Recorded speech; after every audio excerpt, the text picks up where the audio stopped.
నమస్తే welcome to cinema review సభ ఇవాళ వీడియోకి వచ్చేసరికి సావి అనే మూవీకి సంబంధించిన రివ్యూ తీసుకొచ్చిన చిన్న రిక్వెస్ట్ ఏంటంటే ఛానల్ అయితే సబ్స్క్రైబ్ చేసుకొని లేటెస్ట్ అప్డేట్స్ సో బై ఇక్కడ మూవీ కాన్సెప్ట్ వచ్చేసరికి అయితే పెద్దగా ఏం లేదు జైల్ బ్రేక్ అనే కాన్సెప్ట్ మీద తీసుకొచ్చిరన్నమాట అండ్ ఇక్కడ కొంచెం డిసప్పాయింట్మెంట్ ఉంది ఆ డిసప్పాయింట్మెంట్ ఏందనేసి అయితే మీకు లాస్ట్లో చెప్తాను ఫస్ట్ ఇక్కడ మీరు గమనించాల్సింది ఏంటంటే మంచి ఫ్యామిలీ అబ్రాడ్లో సెటిల్ అయ్యారు మంచి లైఫ్ ఉంది మంచి కెరియర్ ఉంది హౌస్ వైఫ్ అంతా బాగుంది ఇక్కడ పోర్ట్రే చేసే విధానంలో నాకు పర్లేదు అనిపించి కొన్ని సిచ్యువేషన్స్లో చూసుకుంటే బాధ అనిపించింది ఎందుకనేది ఆబ్వియస్గా లాస్ట్లో చెప్తాను అండ్ ఇక్కడ మెయిన్ పాయింట్ చూసుకుంటే మాత్రం మీరు మెయిన్ ఇంపార్టెంట్ పాయింట్ గమనించాల్సింది ఏంటంటే ఇక్కడ అన్ఎక్స్పెక్టెడ్గా వీళ్ళ హస్బెండ్ని జైల్లో తీసుకెళ్ళిపోతారు అరెస్ట్ వారెంట్ ఉంటుంది మర్డర్ కేసులో కన్విక్ట్ అవుతాడు ఇక్కడ పెద్ద డ్రాబ్యాక్ ఏంటంటే అక్కడ మర్డర్ కేసు అవుతుంది అక్కడ సీసీటీవీ కెమెరా ఉండదు ఇన్వెస్టిగేషన్ టీం పనిచేయదు ఏం పనిచేయదు వీళ్ళు ఉన్నారా అంటే ఉన్నారా నామకే వాస్తు ఉన్నామా అన్నట్టు ఉంటారు అదే మన మెయిన్ క్యారెక్టర్ అంటే హీరో వాళ్ళ వైఫ్ ఏదైతే ఉందో అబ్బా ఊరంతా తిరిగేస్తుంది అది దొక్కుతుంది ఇది దొక్కుతుంది అదంతా చేస్తుంది అండ్ అబ్బాయిలంతా సర్చ్ చేస్తుంది జైల్ బ్రేక్ చేద్దామని లాస్ట్కి ఫిక్స్ అయిపోతుంది దాని తర్వాత మన అనిల్ కపూర్ గారి దగ్గరికి వెళ్తుంది జైల్ బ్రేక్ గురించి వీడియో ఏమంటారు బుక్స్ రాస్తాడు అతని దగ్గరికి పోయి జైల్ బ్రేక్ సంబంధించిన ప్లానింగ్స్ చేస్తుంటుంది ఈ మధ్యలో వీళ్ళ ఫ్యామిలీ షార్ట్స్ కానీ ఎమోషన్స్ కానీ అవంతా కూడా బాగున్నాయి చెప్పుకోవాలంటే ఇవన్నీ సీన్స్ కానీ పోర్ట్రే చేసే విధానం ఇవన్నీ కూడా బాగానే అనిపిస్తాయి కానీ ఇక్కడ మూవీలో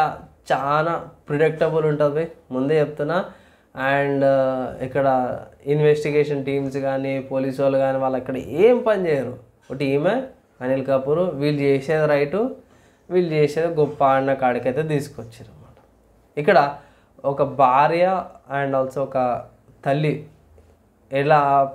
స్ట్రగుల్ చేస్తుంది అనే దాని మీద కూడా చూపించారు అదైతే బాగుంది అనుకోవచ్చు అండ్ లాస్ట్కి ఏమైంది జైల్ బ్రేక్ చేసి ఎస్కేప్ అయ్యారు అనే దాని మీద మూవీ కాన్సెప్ట్ అనమాట ఇక్కడ ఈ మూవీకి చూసుకుంటే మాత్రం నేను ఇచ్చే రేటింగ్ చూసుకుంటే 2.5 అవుట్ ఆఫ్ 5 రేటింగ్స్ అయితే ఇస్తున్నా కారణాలు ఏంటంటే సింపుల్గా ఏం లేదు భయ్ చాలా అంటే చాలా ప్రిడిక్టబుల్ డ్యూరేషన్ పర్లేదు 2 hours దాకా ఉంది డ్యూరేషన్ కడితే ప్రాబ్లం లేదు కానీ ఇక్కడ పోర్ట్రే చేసే విధానం ఏదైతే ఉందో అది కొంచెం డిసప్పాయింట్మెంట్ చేసింది అనమాట మెయిన్ విషయం ఏంటంటే ఇక్కడ పెద్ద పాయింట్ ఎండింగ్లో సావి అని రాసి దాని మీద స్ట్రైక్ చేసి కింద సావిత్రి అని చెప్పి చూపించారు అంటే ఇక్కడ చెప్పకనే చెప్తారు అనమాట మన ఇండియన్ హిస్టరీలో ఎవరైతే సావిత్రి గారు ఎవరైతే ఉన్నారో భర్త ప్రాణాల కోసం ఎవరిని కూడా కొట్లాడిన ఆమె ఎవరైతే ఉన్నారో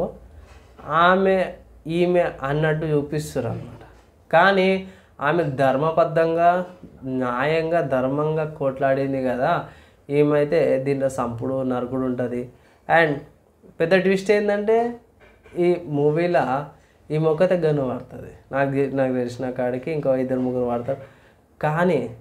మన మెయిన్ అయితే జైల్ బ్రేక్ చేసినాడు వాడు మాత్రం గన్ వాడాడు టేజర్ గన్స్ లేకపోతే ఎలక్ట్రికల్ గన్స్ అంటారు అవి వాడతాడు పేపర్ స్ప్రేలు కనిపించవు అది నాకు లాజిక్కి సెన్స్కి సింకే కాదు భయ్ అంటది నేను గన్ వాడాలి కదా అనేసి డైలాగ్ వేస్తుంది ఏం ఓడరా తీసింది అన్నట్టు అనిపించింది నాకైతే మరి అంత సెన్స్ లేకుండా ఎట్లా తీసిర్రా అవసరమే లేదు కదరా ఇప్పుడు ఇంత చెప్పిర్రా ఒక్క దిక్కు ఎవడో ఒకడు మోసం చేసిన సంపని ఇంకా పోతుంది పైసలు అంటుంది అదంటారు అది పక్కకు పెట్టేసి అది కంపల్సరీ కూడా కాదు అండ్ ఫేక్ పాస్పోర్ట్లు అంటారు అదంటారు ఈజీగా అయిపోతుంది సో